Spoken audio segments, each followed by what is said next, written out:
I'm frequently asked about diet and hair loss, and is there anything that the patient is doing themselves that's making the situation worse? And definitely diet will affect the quality of your hair, but it won't cause you to go bald.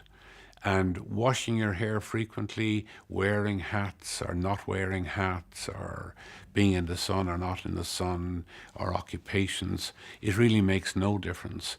The basic cause of male pattern hair loss is a hormone in the circulation called dihydrotestosterone, which is DHT. And if DHT is there and you have the genes, then you're prone to develop male pattern hair loss no matter what happens.